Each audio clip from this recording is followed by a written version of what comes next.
Well, good morning, everyone. How's everybody this morning? Are we all bright-eyed and bushy-tailed, as they say? Yeah. Welcome back. The rest of the team is home. All right. Well, let's open with a word of prayer, shall we? Our Father, how we thank you for this opportunity. Lord, we thank you for your word. We thank you for your presence. We thank you, Lord, for your intention that we should understand these things. So we just lay it before you. We ask, Lord, that you would help us to understand the message and to see how you want to apply it in each one of our lives. For we ask this in Jesus' name. And all God's people say, Amen. Amen. Well, today we're continuing with our saga of King David in 2 Samuel. If you want to turn to 2 Samuel, we'll be in chapters 8, 9, and 10 this morning. Pardon? Good morning, Ray. Okay, well, there's a lot that happens today, so we want to strap your seatbelts on because the train's leaving the station here. Now, we're going to see, first of all, that Israel is moving from a tribal confederacy into a dynastic kingdom under David. When King Saul died, as you might imagine, the countries around Israel, particularly the Philistines, the Ammonites, the Edomites, the Moabites, the Arameans, all the other ites that were in the area, were taking advantage of it and raiding to gain additional territory. When David was vested as king over Israel, a tribal confederacy that literally was struggling for its survival. That sounds almost contemporary, doesn't it? Keep in mind that David was not a tribal leader. The biblical text indicates the tribes made him king for, well, we'll boil it down to 3 reasons. One, God had Samuel anoint David as king. That's the most important. Secondly, David had been a valiant and effective combat leader. And thirdly, David exhibits the true giftings and character of inspiring leadership. That's key, and we're going to come back to that. That's kind of one of the major themes in our passages today. Now, it's also important to realize that the biblical text of 2 Samuel, particularly chapters 8, 10, 11, and 12, are not necessarily in sequential order. We tend to read the Bible that way, but sometimes it's not written that way.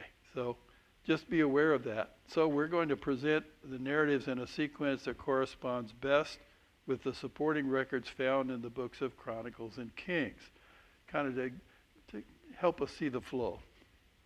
So first we begin in chapter 8, verse 1.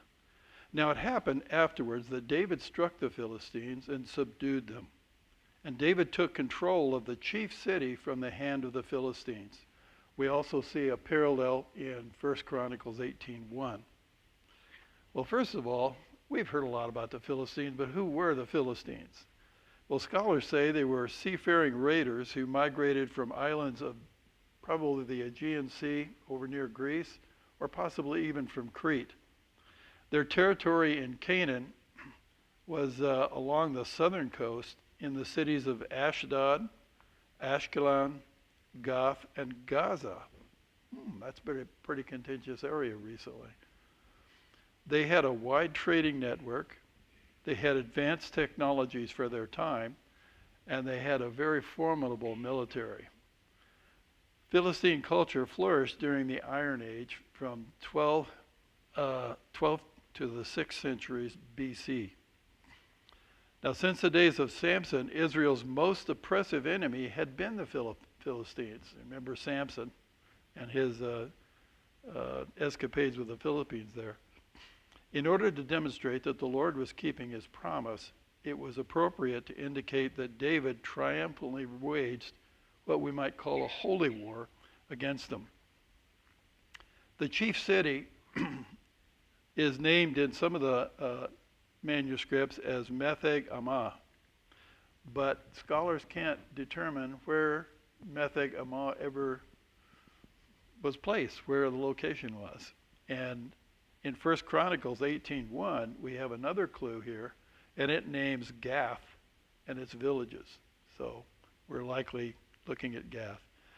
Now, just to kind of bring us up to speed before we move on in the text, we want to remind ourselves of a few important things that have happened at this point. First of all, of course, David captures Jerusalem, and we've mentioned that before, and some of the reasons why.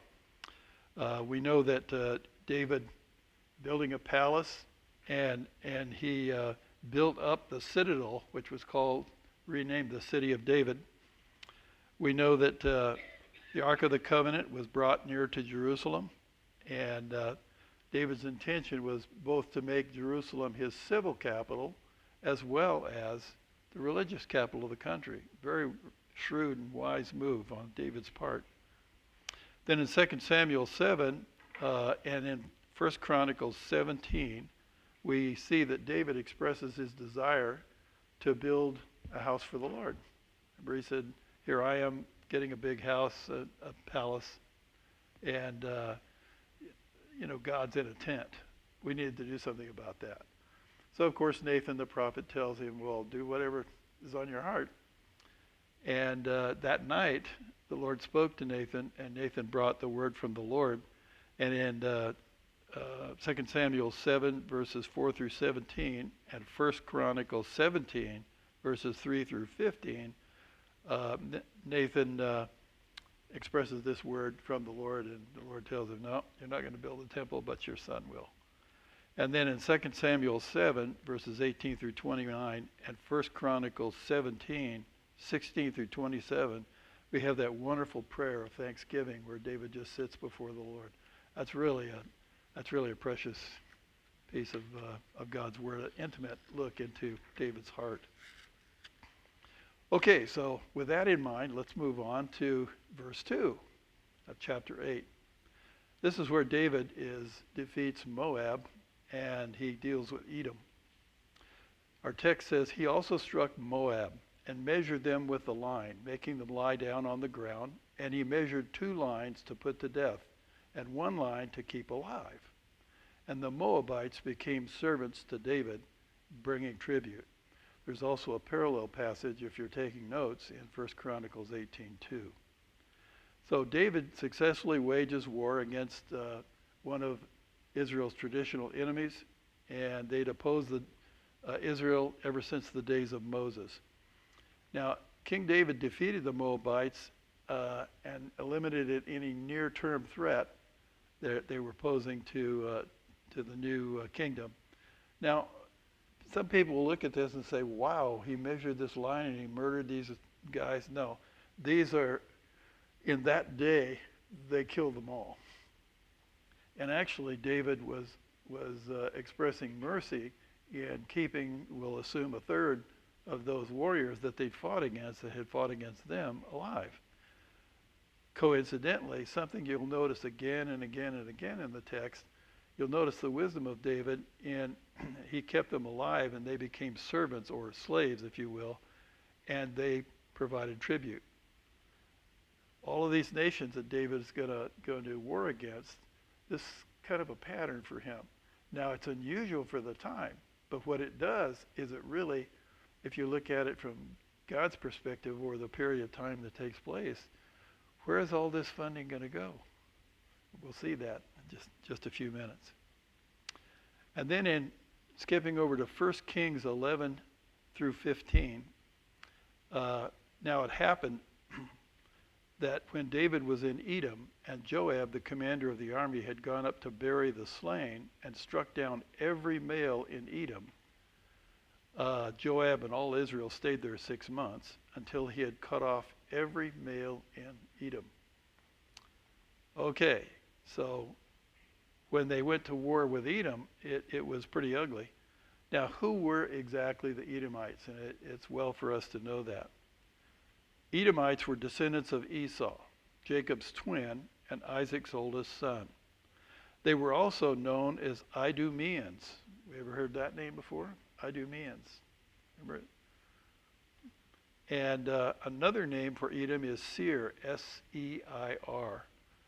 Ever heard of Mount Seir? That's Edom.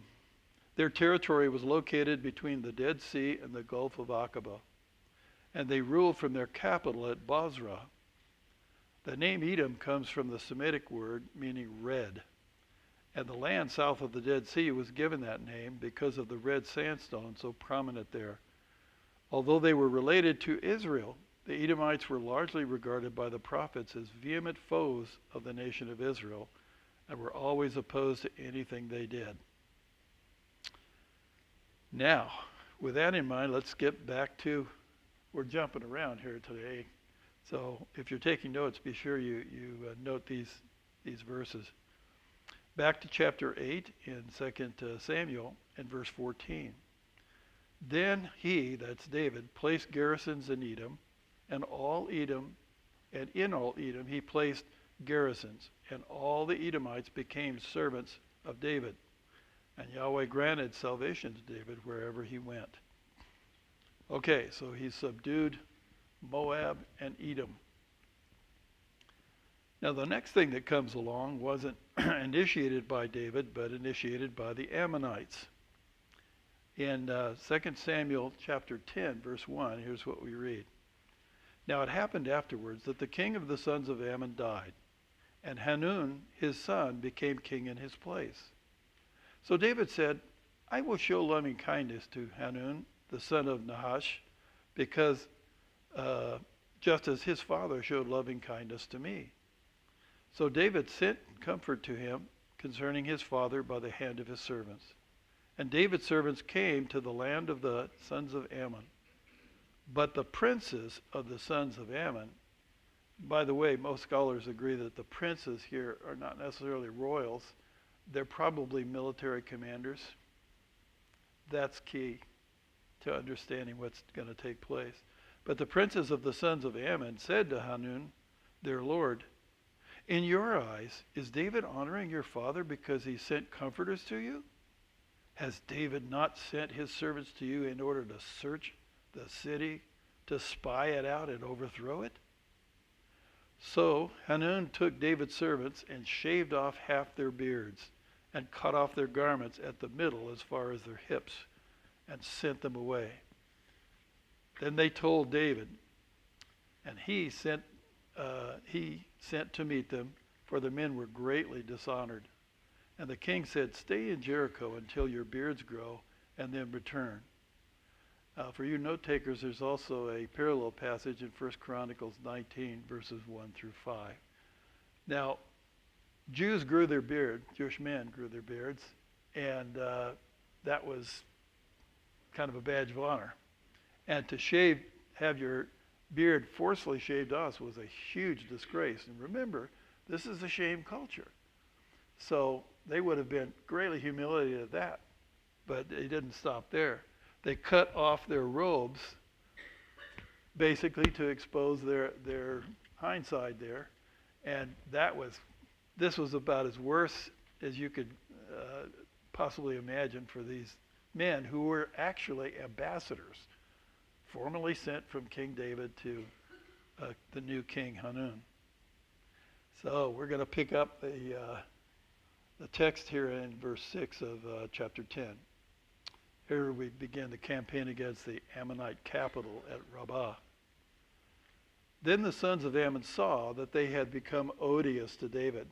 So the sons of Ammon sent and hired Arameans of Beth Rehob and the Arameans of Zobah, 20,000 foot soldiers, and the king of Maacah with 1,000 men, and the men of Tob with 12,000 men. Then David heard of it and sent Joab and all the army and the mighty men. And the sons of Ammon came out and arranged themselves for battle at the entrance of the gate of the city. That city, by the way, is Rabbah, which is the capital of the Ammonite empire, as we'll see. But the Arameans of Zobah and of Rehob and the men of Tob and Maacah were by themselves in the field. Essentially, these were hired mercenaries from the Ammonite community, or the Aramean community. Verse 9. Then Joab saw that the battle was set against him from the front and the rear. Now, let's stop here for a moment. This is a classic called pincer movement. That's where somebody's the anvil and somebody else is the hammer, and you crush your enemies in between. That's classic. Goes back as far as warfare. So they had set up essentially an ambush for Israel. So that's the situation. Now, Job is I would say Job's not only a very experienced combat commander, but he's very savvy in tactics, and we see this as it picks up in verse 9. Then Job saw that the battle was set against him from the front and from the rear. So he chose from all the choice men of Israel, and they arranged themselves to meet the Arameans. But the remainder of the people he put in the hand of Abishai, his brother. You'll recall Abishai. He was no slouch either when it came to combat. And he arranged them to meet the sons of Ammon. So Abishai was going to deal with the Ammonites coming out of the city, and Joab and the rest of the host of Israel were going to deal with the Arameans. Verse 11. And then he said, if the Arameans are too strong for me, then you shall save me. But if the sons of Ammon are too strong for you, then I will come to save you. Be strong, and let us show strength for the sake of our people and for the cities of our God. And may Yahweh do what is good in his sight. So Joab and the people who were with him drew near for the battle. Essentially what they're doing is they're running to fight. There's two kinds of warriors that you run across in combat. Those that are reluctantly go to face the enemy, and those that charge. These are the ones that charged. Verse 14. Now the sons of Ammon saw that the Arameans fled. So they also fled before Abishai had came into the city. So they boarded themselves up for a siege. Then Joab returned from fighting against the sons of Ammon and came to Jerusalem. You'll also find a parallel passage in 1 Chronicles 19, verses 6 through 15. Now apparently, Hadadezer, who was the king of Ammon, one of the kings of Ammon, the Ammonites were in city-states, so north and west of Israel, you'll find a number of cities, and each city-state had a king. But as a group, as an area, these are the Arameans. Where have we ever heard of the Arameans before? Abraham. Abraham was an Aramean. So this is very interesting, the way this works out. So apparently Hadadezer was in the northern area to secure his own border when this campaign against Israel basically savaged the forces the mercenaries that he had sent. Now scholar Robert Bergen observes the Arameans probably feared military reprisals from David for their role in the failed Ammonite attempt. In an effort to deal with this predictable Israelite response, and remember, it's still that way today, isn't it? Israel does something, or another, whether it's Hamas or one of the others does something, and then there's a reprisal. It's always tit for tat, right? This has been going on for a long time. The Aramean coalition regrouped to mount a preemptive military strike. For this second operation, Hadadezer had the previously conquered king of Zobah, you'll find that in chapter 8, verse 5, bolstered the regional troops with Arameans brought from beyond the river Euphrates. So he got some of other mercenaries to accompany his own troops. The opposing forces met at Helam, about 30 miles east of the Sea of Galilee. So this opens a second campaign against the Arameans specifically. In 2 Samuel 10, verse 15, we pick it up. Then the Arameans saw that they had been defeated by Israel, so they gathered themselves together, and Hadadezer sent and brought out the Arameans who were beyond the river, and they came to Helam. And Shobach, the commander of the army of Hadadezer, led them. And it was told to David. So he gathered all Israel together and crossed the Jordan and came to Helam. And the Arameans arranged themselves to meet David and fought against him. But the Arameans fled before Israel.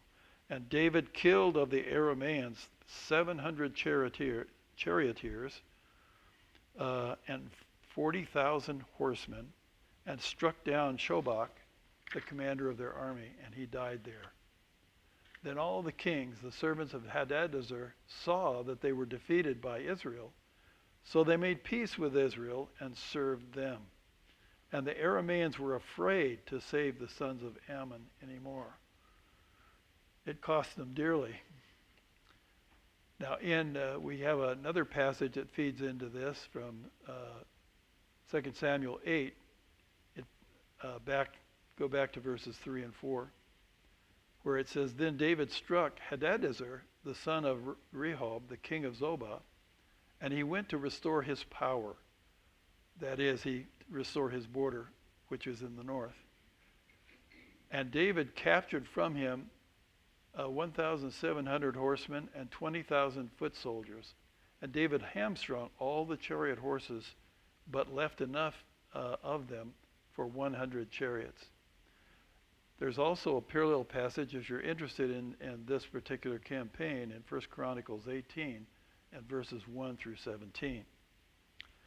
There's a comment here, again, Bergen comments, and I thought this was worth sharing with you. He said, David defeated Hadadezer, the Aramean king of Zobah, near Hamath, in that area about 60 miles north of the Sea of Galilee, fulfilling another promise that was made in the Torah being the Pentateuch, right? The first 5 books of the Bible, the books of Moses. And it extended Israel's territory claims of the area. So you'll find that in Genesis 15, Exodus 23, and Deuteronomy chapter 1, and then chapter 11, verse 24. God had declared in the Torah that the land belonged to Israel, and Saul had made an attempt to conquer it in 1 Samuel 14:47. Now David, the man of the Torah, went to stake a more credible claim to this region. In the process, David captured a large number of chariots, horses, charioteers, and infantry, thus drastically reducing the military threat, perhaps the most formidable opponent in the region of Aram, north of Israel. In disposing of the captured military resources, David hamstrung all but 100 of the chariot horses. He probably did this for at least 3 reasons. The first, the Torah prohibited Israelite kings from acquiring great numbers of horses. Number 2, they had neither the government facilities nor the numbers of permanent government employees necessary to handle them.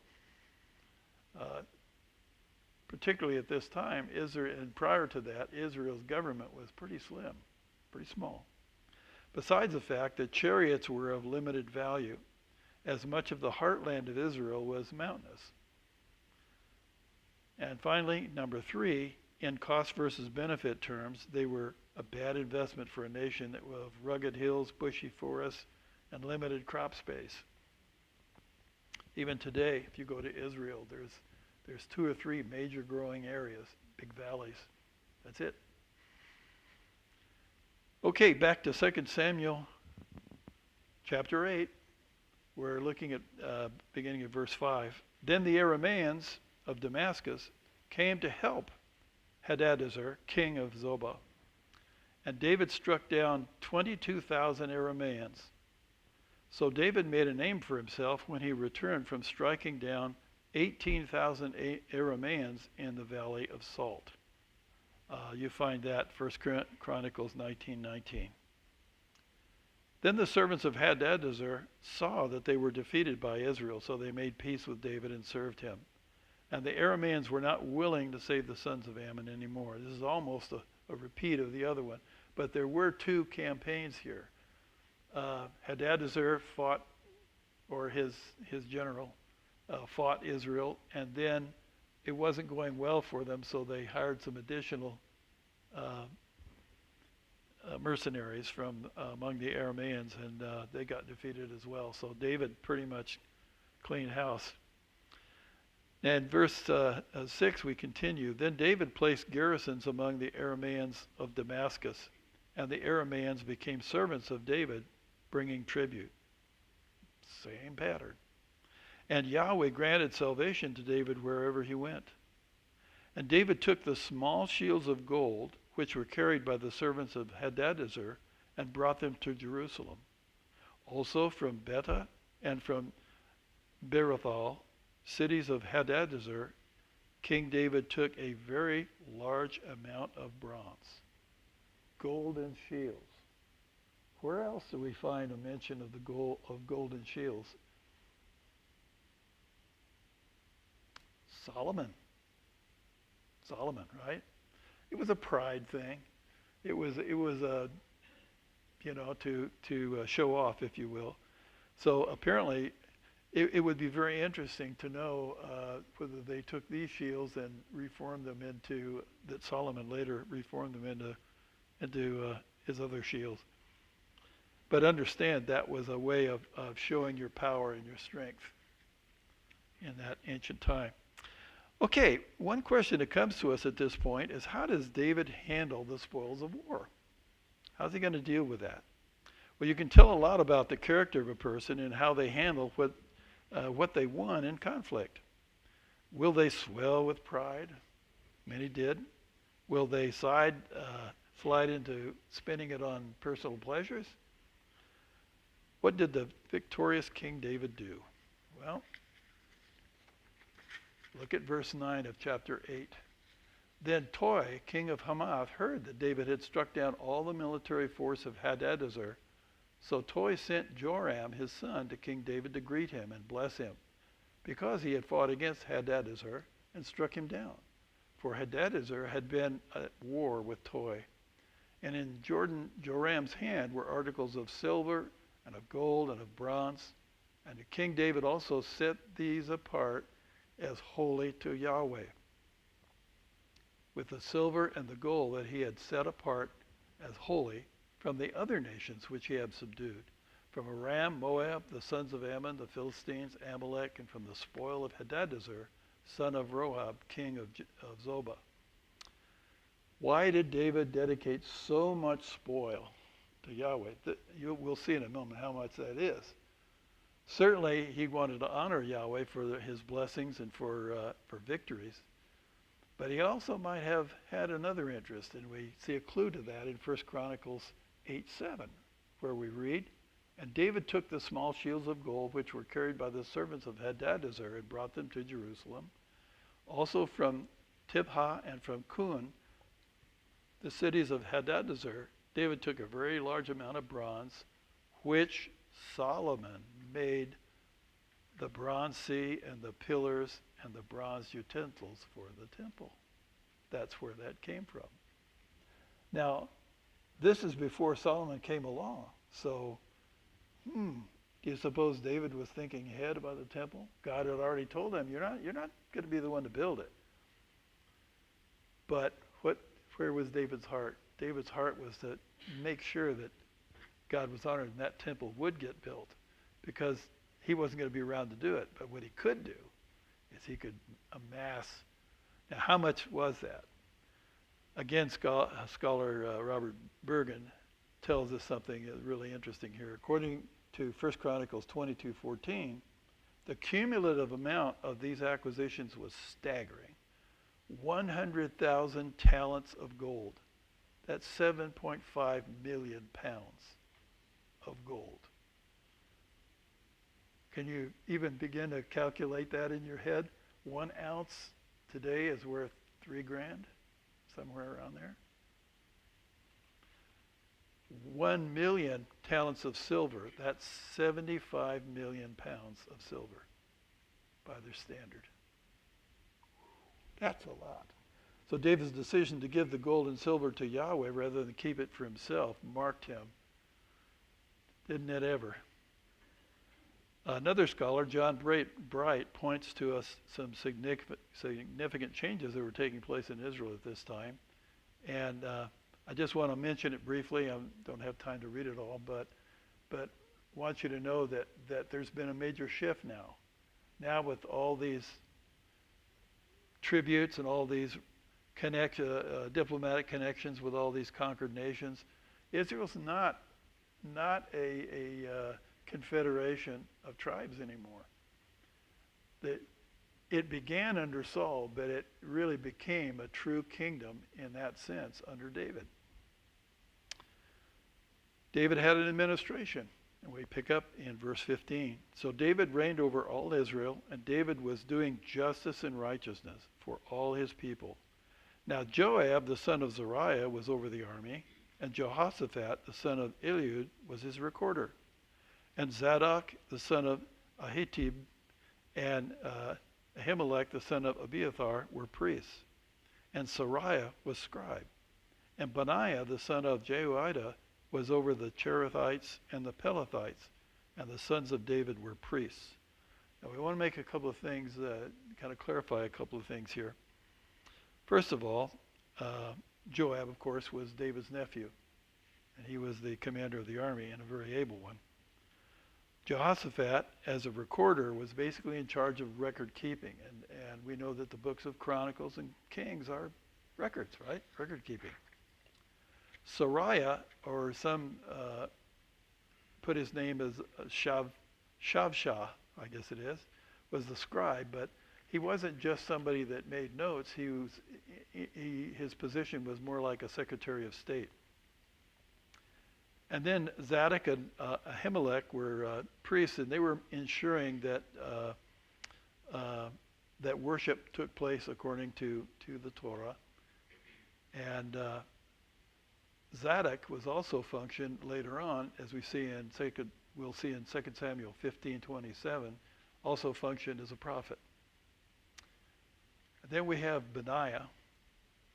Benaiah was one of the great warriors, but he had a priestly lineage, and he oversaw the Kethrites and the Pelethites.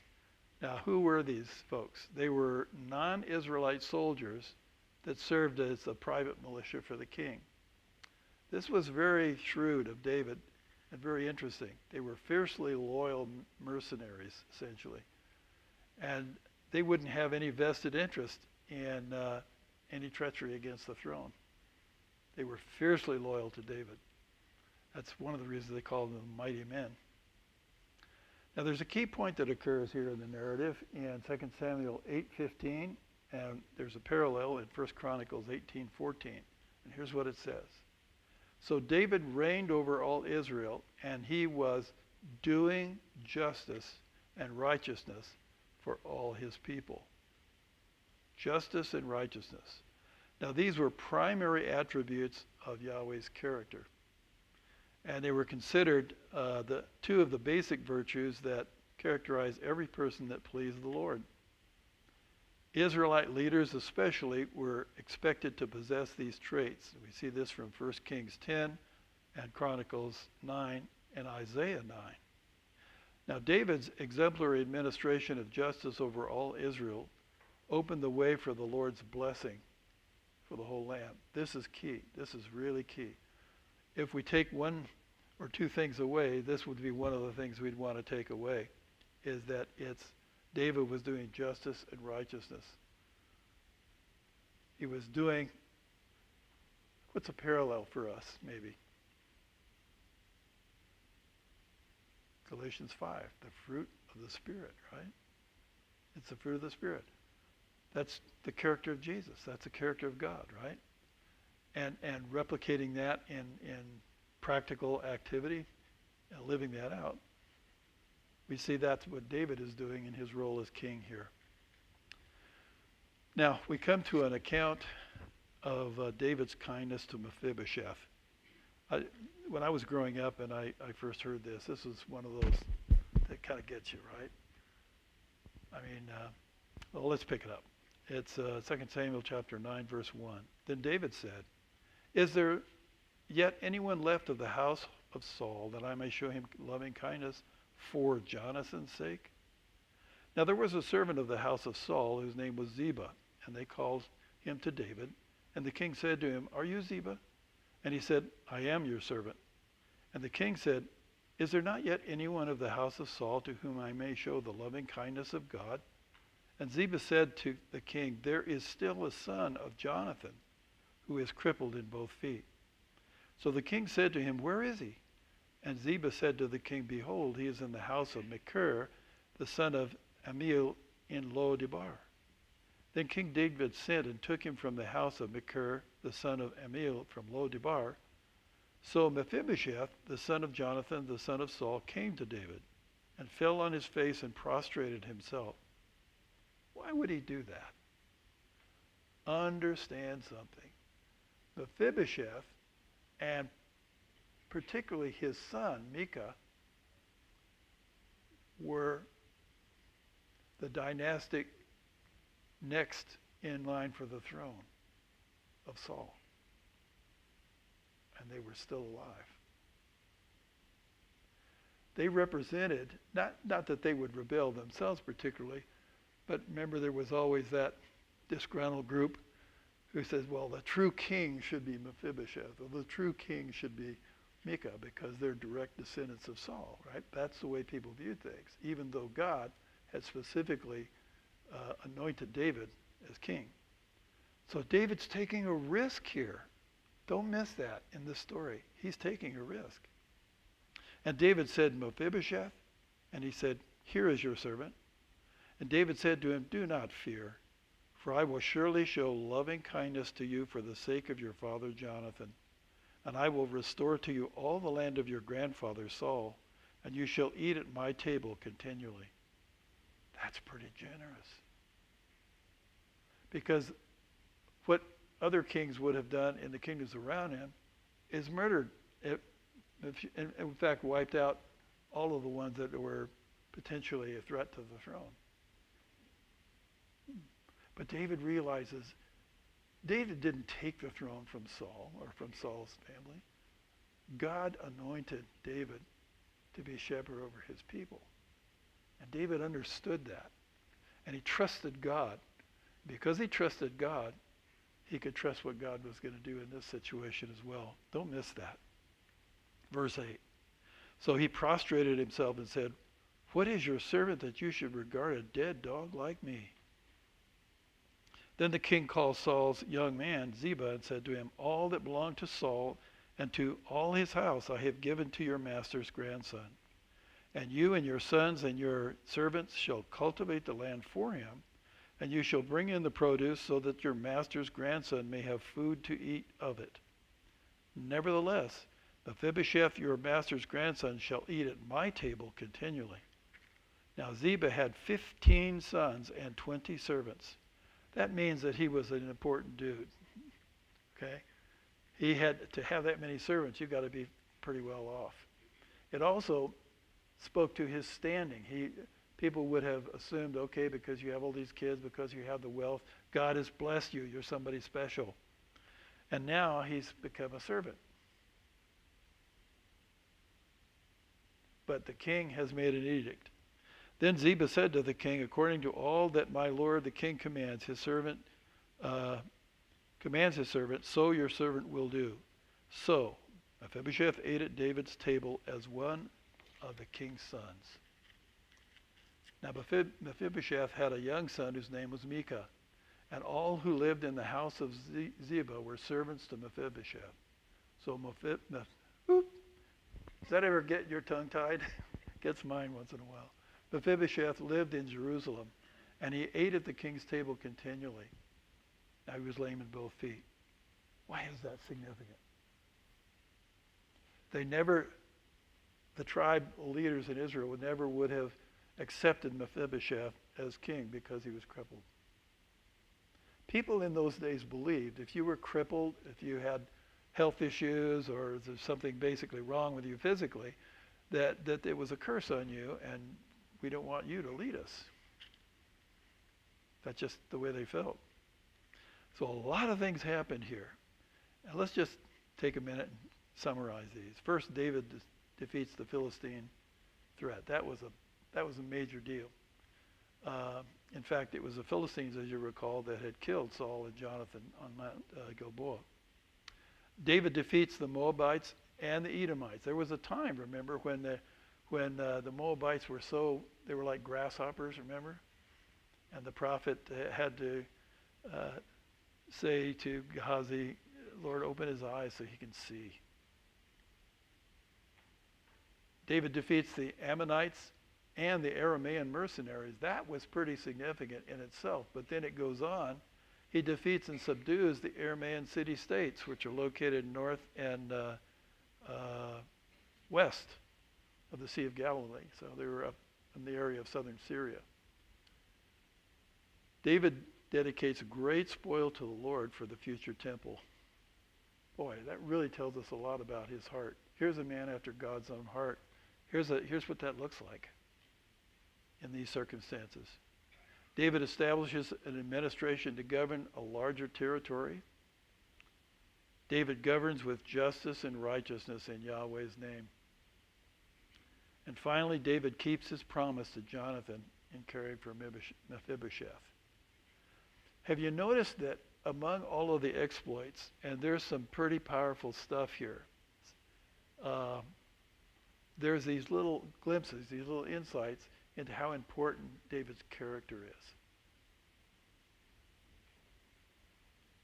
In the years that followed, the people that saw this or heard the stories about this, what do you suppose they remembered? Did they just remember the glories and the victories? Or did the influence of the character that David reflected, the character of God, if that's really what impacted the people who possibly were insiders and knew what was going on, saw what was going on? David is huge in Israelite history. He's probably right up there with, in many respects, with Moses. And sometimes, if you've grown up like me in the church and you've heard the Bible stories, in Sunday school, year after year after year, you sort of get, yeah, King David, okay. He was a good king. No, he wasn't a good king. He was a great king. He was the model king. And he was the one that, don't ever miss this, he was the one that was the king after God's own heart, man after God's own heart. Okay. Well, while the siege of Rabbah continued for a little bit, back in Jerusalem, King David would face a very dangerous enemy that would threaten his entire kingdom. But you'll have to wait for next week for that one. Let's open it. Anybody have any questions or observations? Yeah.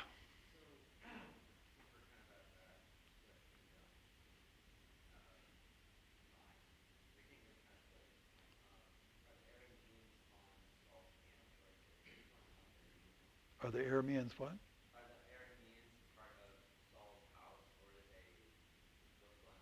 Do you know, like, why they're fighting against David? Well, the Arameans initially, remember, it was the Ammonites that got the Arameans involved, but the Arameans were city-states north and northwest of Israel.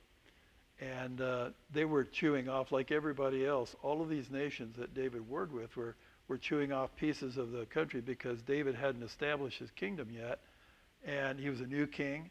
Saul was dead, so everybody was rushing in to try to capture cities or capture areas or make raids, which they've been done. The Edomites and the Moabites have been doing that for years and years. And the Philistines, certainly, these constant raids. And so that was the relationship. And Saul tried to limit them. He didn't have that much contact with the Arameans because they were further out. You're talking about a ways out there. Even the place near Hamath where they had the final battle with the Arameans was 60 miles out. That's north and west of Galilee in southern Syria. So, yeah. Does that make sense? Does that answer your question? Any other questions? Great. Well, thank you for your attention, and I hope you're intrigued by this account as I've been, and can't wait for the next installment.